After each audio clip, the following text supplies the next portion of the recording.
Salut la gang, Frank Well avec vous aujourd'hui. One Time Hockey en ce beau 23 décembre. On en est maintenant à notre quatrième position. Je vous rappelle au niveau des prédictions. En septième, les Sénateurs d'Ottawa. En sixième, les Jets de Winnipeg. En cinquième, à la surprise de peut-être plusieurs supposés experts, les Flames de Calgary. Et en quatrième position,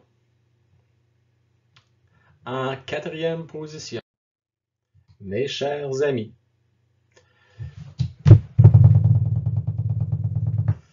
en fait, ça se trouve à être les Oilers d'Edmonton. Et je sais que j'en surprends certains d'entre vous encore une fois.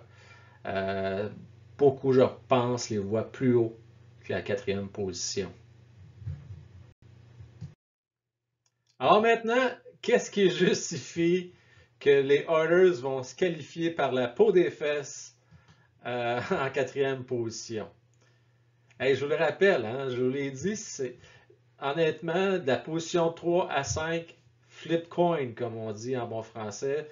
Ça peut être n'importe qui. Là. Puis ça va se décider par, écoutez-moi bien, là, je vous le dis, maximum 4 ou 5 points entre les positions 3 et 5. Juste pour dire comment ça va être tight. Là.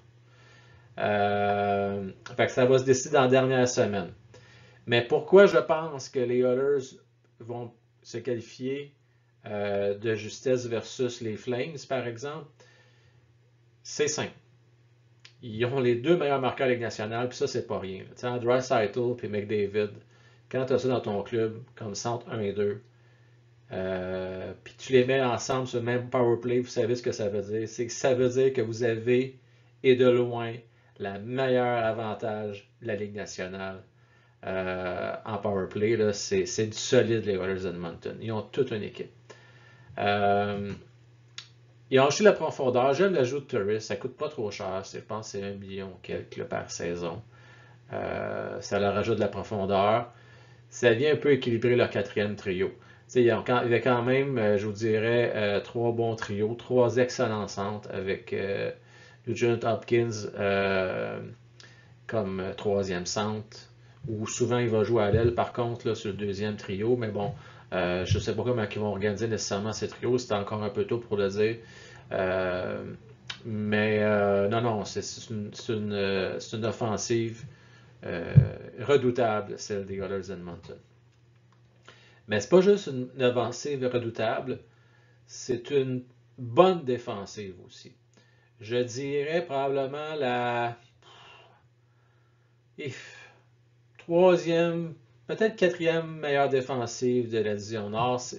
C'est peut-être là, peut-être la quatrième meilleure défensive, mais elle va prendre du galon cette défensive-là. J'aime beaucoup, comme je l'ai dit, l'ajout de Barry. Evan Bouchard, il va être un très bon défenseur. Bear aussi. Daniel Nurse qui a quand même une bonne saison l'année passée. Est encore jeune à 25 ans.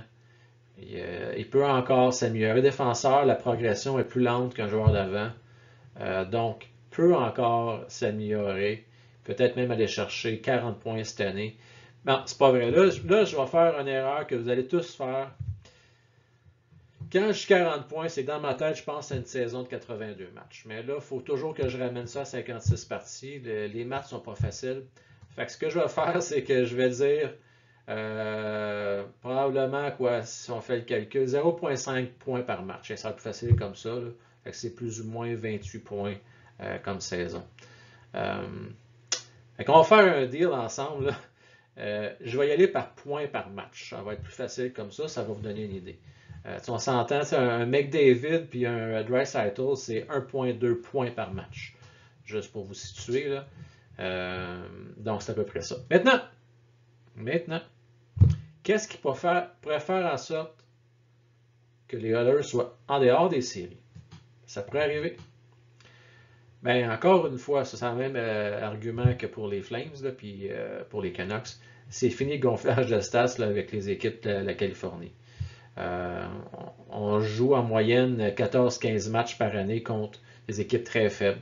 Des pires équipes de la Ligue, en fait, après les Sénateurs d'Ottawa, soit les Ducks d'Anaheim, les Kings de Los Angeles et les malheureux Sharks de San Jose qui sont malheureusement en reconstruction. Clef Baum, on a appris ça tout récemment, qui va devoir probablement être opéré et en dehors et out pour la saison au complet. Ça, c'est dommage. C'est une perte quand même assez importante pour les Oilers. Mais avec l'avenue de Barrie, avec l'éclosion des jeunes, je pense qu'ils vont être capables de s'en sortir malgré tout. Là. Ils ont quand même une bonne défensive. Se sont quand même améliorés, là, les Oilers. Mais là, le gros problème, parce que tu vas me dire, ben là, ils sont forts en offensive, ils sont bons en défensive, pourquoi qu'ils classent par la peau des fesses? Le gardien de but, c'est pathétique, là. C'est pas très fort, là. Est-ce que vraiment. Est-ce que l'offensive va être assez forte pour marquer constamment des 4-5 buts par partie? Ils ont le potentiel, mais ça va être difficile contre des équipes plus fortes défensivement, comme les Canadiens de Montréal, les Flames de Calgary, les Canucks de Vancouver, Toronto qui se sont améliorés. Donc, le gardien de but va être un facteur très important.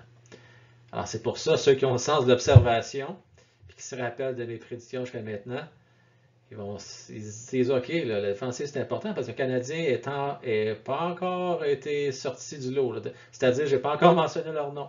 Fait que, ce que ça veut dire, c'est qu'ils techniquement là, sont dans les 3 premiers de la division Nord. Ce qui est déjà une super bonne nouvelle pour les partisans du Canadien qui ne l'ont pas eu facile dans les dernières années.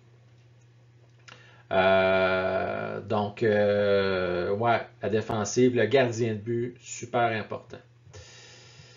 Ça fait le tour pour ce qui est des Oilers de Edmonton. Sûrement surprise pour certains d'entre vous. Peut-être que certains voyaient les Canucks.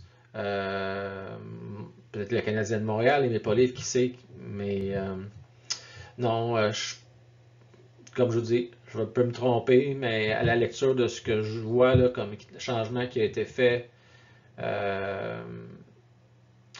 ils vont faire les séries. C'est déjà très bien. Hey la gang, je souhaite une très belle fin de journée. Puis je vous dis à la prochaine. Et je vous reviens avec la 3e position sous peu, probablement d'ici demain. Salut la gang!